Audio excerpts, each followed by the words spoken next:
Against this right back, Charlie's definitely.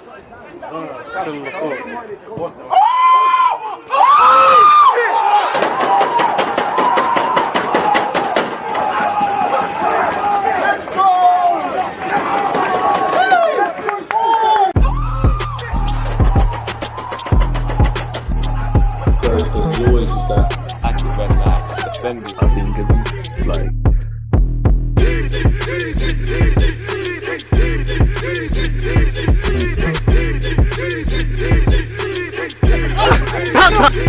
People deluded, I'm back again. Come on, Ian. Come on. And with an introduction like that, what more can I say? People deluded, I'm back again. Good morning, good afternoon, good evening, and in some cases, good night. Let's see what's concerning the whole world of football with transfer news. And again, I've got many a tab open, but a couple of things, not just Arsenal. So yeah, as usual, thank you very much for tuning in. Again, smash the like button, comment any thoughts you have on anything we discuss. And as usual, appreciative of all your support. If you're new here, or even if you're a regular viewer and you haven't hit the subscribe button, turn on your notification buttons, hit the sub button and comment and get comfy, man. Let's start with Arsenal now. 58 minutes ago, Simon Collins of the Evening Standard has posted an update on Timber. Arsenal are closing in on making Ajax defender Timber their next summer signing. Talks between the two clubs are now at an advanced stage and the fee is set to be finalised. Sources in Holland say Arsenal have verbally agreed to pay an initial 36 million with a further 4 million in add-ons. So that takes it,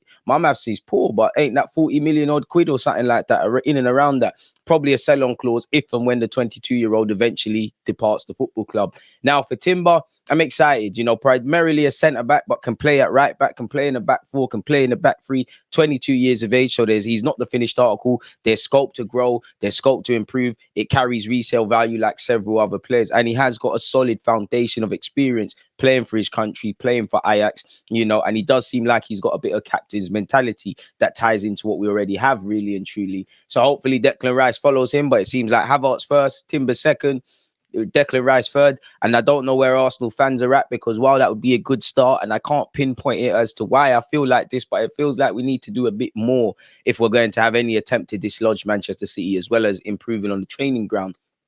Both Ajax and Arsenal are keen to wrap up a deal, and talks are expected to accelerate over the weekend. So probably going to see confirmation on this. Hopefully, you know, medical and all of that jazz news comes out in the next few hours or something, but probably not going to see him officially in Arsenal colours until next week. Timber is excited by the prospect of moving to North London, and personal terms with him will not be an issue. The 22-year-old was tracked by Man United in 2022, and Bayern Munich have shown an interest this summer. As to why the move to Man United didn't work out, I don't know, neither with Bayern Munich, but our loss is their game. Admittedly, you know, and this is why you can't really do guesswork. He's been historically linked with, in terms of England, with Man United. Obviously, Man United were recently playing at Wembley where they lost the FA Cup final. He was there. I personally thought that means he was heading over them sides, but maybe he was coming over to enjoy the football and also hold some direct or indirect talks with Mikel Arteta, Edu, Garlic, etc., etc.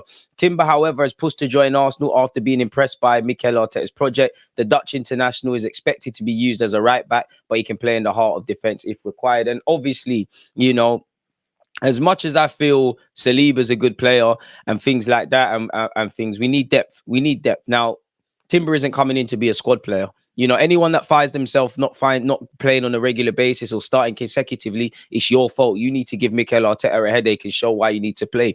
Timber's got a Euros with Holland potentially if he makes the squad to worry about. The same logic applies to Benjamin White and Saliba. I say those three in particular because they're all in and around the same ages, that, you know, it whets the appetite in terms of options. But Timber going to, you know, Timber, Havertz, Rice, take someone's spot. You know, again, Xhaka, Partey have been linked with moves away and several other players. But if you're not immediately in Arsenal starting 11, go and take someone's spot. And if you're already at Arsenal, hold on to your spot, because we have more of a competitive team. And then a positive domino effect could be, you know, we're not bringing in players to necessarily be squad players. You know, they find themselves as squad players because of what I'm alluding to, really and truly. So it'd be nice to see. As you saw, as much as I think we've got a decent 11, I don't think we've quite got the depth required, but Arsenal have a decent 11, and I think we've got solid foundations. for Mikel Arteta to take this to the new level, in my opinion, you know, you look at Zinchenko, quality player, but there are some games that might require a Kieran Tierney or another left back, a more organic sort of defender. Also, we've seen when Zinchenko isn't quite at it or when he hasn't been involved, we struggle with build-up play. As much as I love what Zinchenko's bringing in that left back role, we can't be crying about no build-up play if our left back's not there. Equally, Saliba, great player, and obviously, if he doesn't get injured, it might be a different story where the Premier League's concerned. I don't buy that because we're an improved defensive side. We're not necessarily defending to the level of title contenders, etc., etc. And I think Saliba highlights evidently the need to bring in depth, and evidently, you know, why we need players that can fill in. If you can't raise the level, which I hope they all can, make sure it don't drop a level. You know, Kirill had a decent start, but a mixed start to life for Arsenal. Holding isn't good enough, even though I feel blaming Holding for our defeats in the games he's played is a cop-out. Evidently, you know, you're kind of damned if you do, damned if you don't with Rob Holding. You play a high line, he can't do that. You know, you drop the line back defensively a bit, you're inviting pressure. Obviously, in terms of Saliba and build-up play and the glee on the ball and stuff, you lose that with Holding, which maybe potentially Benjamin White and between Benjamin White, Saliba and Timber, we can mitigate against that. You know, I love Tomiyasu. If we still have injury concerns next season, I think we need to depart ways. But, you know, we've got good options now. You've got Timber, Benjamin White, Saliba, Gabriel, Kirill, on paper, Tierney, Zinchenko and Tomiyasu. That is a wealth of defensive options, and they all bring something really and truly. Hopefully we carry that on and bring in not just Declan Rice and Kai Havertz, but another midfielder. I personally would like a right winger or another number 9, if and when we can do that. And if Mikel Arteta deems all right, we're going to do that. Once again, he's expected to be a right back, but he can play in the heart of defence if required. We are continuing to work on finalising a deal for West Ham captain Declan Rice, which could be worth and probably will be worth 105 million. We're still negotiating over the payment structure for the initial 100 million, but there's confidence the deal will be done. As you know, Declan Rice is away on holiday currently. However, talks over personal terms will not be hampered. As you know, Kai Havertz is the first Arsenal player that has walked through the door. Also, on the Declan Rice stuff, apparently his move has been delayed because of that very reason. Sources have told the Sun Sport that the ball is in Arsenal's court. We've agreed a deal in principle of 100 million plus an extra 5 million add-ons. Personal terms apparently have also already been settled. So we just need to agree formally a deal with West Ham in terms of, you know, the inner workings of it. Let him have his medical and the man could be an Arsenal player. Allegedly, West Ham are still digging their heels. Arteta and Rice are desperate to get this over the line as quickly as possible, with a medical to be arranged as soon as they get the green light. Arteta wants Rice fully integrated before Arsenal's pre-season tour to America next month, people. So let's see where we're going. And obviously, our spending could be at 210 million. I don't think we'll stop there, but you'd imagine, pardon me, the Rob Holdings, potentially asterisk next to Tierney, Granit Xhaka, Thomas Partey, Rob Holding, you know, El Nene, Lokonga, Tavares, being a bit harsh on El Nene there, and several Balogun, Eddie, several Runnison, several players, have been linked with moves away to this club. We probably need to get a move on with salespeople. So that's where Arsenal are concerned. Apparently, Liverpool are pushing ahead to sign Dominic Szoboszlai, great player, really, the young man, really, 22 years of age. You know, him, McAllister. You could see Klopp maybe trying to revamp the midfield now. McAllister's definitely tenacious, and I wouldn't describe him as a physical player, but in terms of being able to run up and down the pitch, as stupid as it sounds, he's got that, really. I think Liverpool, if they get Szoboszlai, it's a great player, really and truly. You know, great at set pieces, create chances, can play as a 10, play as an 8, play out wide. Very versatile player, and a player that, you know, him and Trent will cook in that Liverpool team, and I think they'll create a lot of chances, and you don't want to mess about with him from long range or set pieces. So, yeah, it's fantastic. But if you're a Liverpool fan, Ornstein said 54 minutes ago, Liverpool are ready to push ahead with a deal for RB Leipzig attacking midfielder Szoboszlai. As we know, Newcastle had previously shown an interest. Apparently, after the deal initially looked difficult to do following a meeting earlier this week, the dynamic has shifted in the past 24 hours, and Liverpool appear to have been given confidence that it is possible. Apparently, Liverpool and Leipzig are already in dialogue. Fabio Carvalho is expected to join them on loan. As we know, Szoboszlai has a 70 million release clause, which actually is about to expire, I believe. You'd imagine Liverpool want to and will pay maybe that in full, but won't look to activate his release clause. Maybe look to get a bit cheaper in that regards, really. Liverpool have been linked with Thuram, Lavia. They were previously linked with Mason Mount, who seems dead set to be joining Manchester United. Most chances created between Liverpool and RB Leipzig players during last season. Szoboszlai and Trent both have 71. So that's 142 or something like that, if my maths is correct. Cooking. It's a long day. Allegedly, Man United will listen to offers for Harry Maguire and Sancho this summer, but interest is limited because of the financial cost of signing them. Nobody is prepared to gamble on them unless Man United cut their losses. I know Sancho, it seems like fans would be frustrated. I'd give him another opportunity, but he does seem like one of those players that needs an arm around them. Evidently, Harry Maguire needs to keep it moving. But as you know, it's been costly mistakes at this moment in time. Moving on, or better yet, keeping up the theme with Man United. Allegedly, with Chelsea, they've reached an agreement. Mount is going to United. Arsenal have obviously signed Kai Havertz, and Manchester City have signed Kovacic. That helps Chelsea reinvest potentially for Caicedo, helps them to balance the FFP books, and helps them to get a move on with several other players. Chelsea and Liverpool, for example, have both been linked with the Inter Milan goalie Onana and whatnot. But for what it's worth, Man United have reached an agreement with Chelsea to sign Mount in a deal rising to 60 million. That was United's third bid, having seen a 55 million pound bid rejected. But they've now agreed to pay 55 million plus an extra 5 million in add-ons. Now, Havertz made it clear he wanted to leave. Getting 65, 70 million is good business. Mason Mount, you know, what some reports say he wanted to stay at Chelsea, which I imagine so. Some say he wanted to leave, but he's joining a massive club in Manchester United. He's going to be playing Champions League football next season, a competition he's won. I don't actually know if and when Mount crossed paths with Ten Hag, but I'm sure, you know, I'm pretty sure Mason Mount went on loan to Vitesse in Holland once upon a time. Maybe Ten Hag knows him from there. You know, I know United fans are a bit probably concerned with potentially ball retention in their midfield with a couple of players, but I think he's more likely to play not a withdrawn role, he'll still be box to box. I think he'll play a bit of the hybrid role, kind of similar to Eriksen, really. And he also is a versatile player.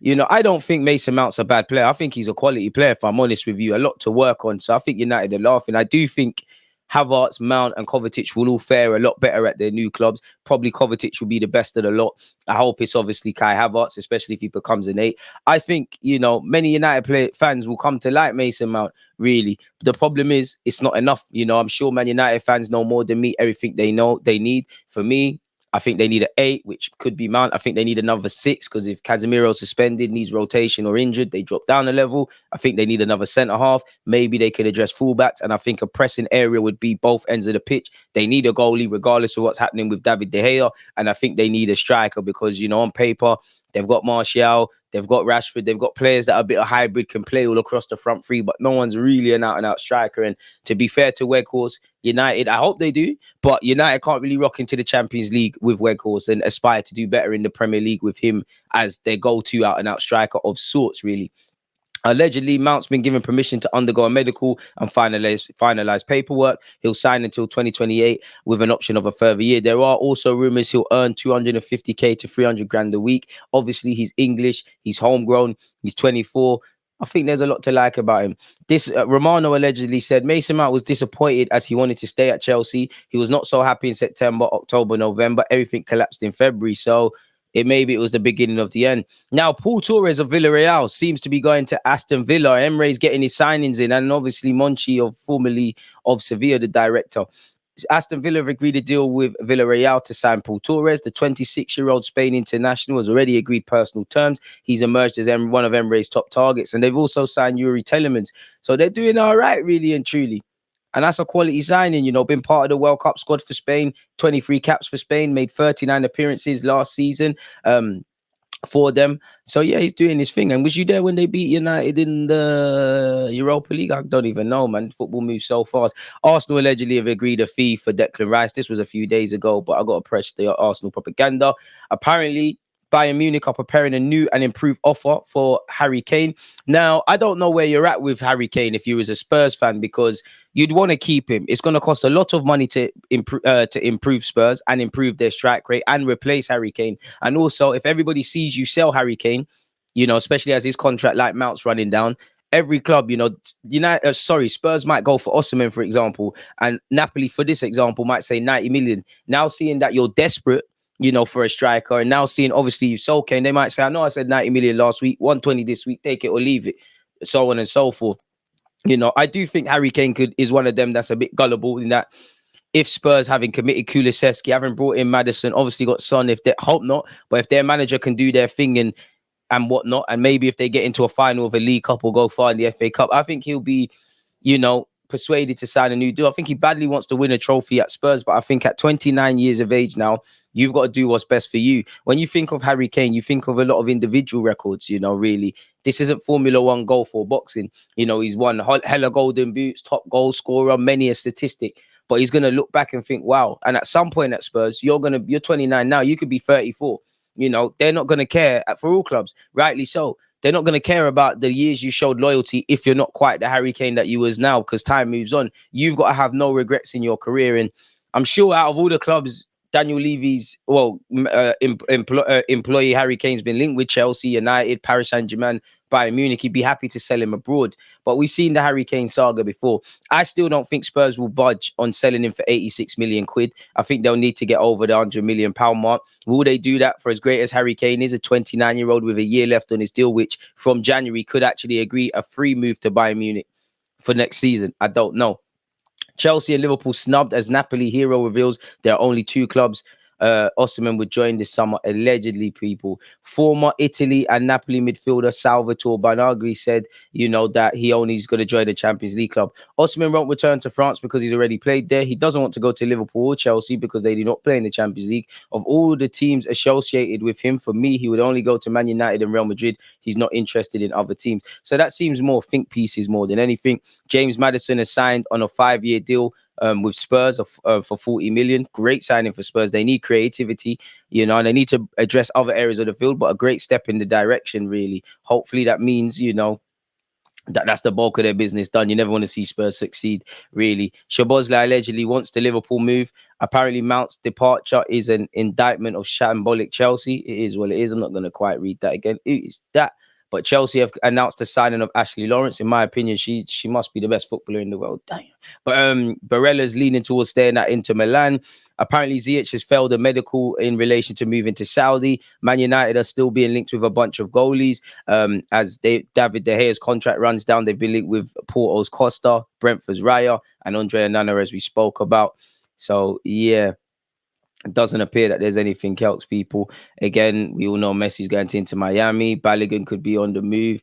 Paul Torres is set for a medical apologies. So it doesn't appear like there's anything new here. Another day, another player moving to the Middle East. Apparently, Jota of Celtic could be moving over them side. So we'll have to see, people. But I thought, let me do a bit of general transfer news, really and truly. And it's been quite the transfer market already, and it's just open. Like, I would say the deal of the market for me is McAllister for 35 million. Then you could look at Newcastle's Tonali. I'm happy with potentially signing Declan Rice. I think Maddison for Spurs is a good player. I think Mount's a good signing.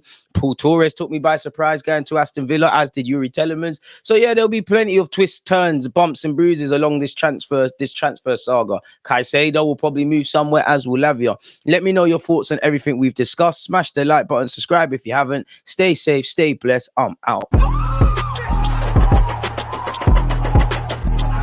There's always just that active red flag defending. I think it's like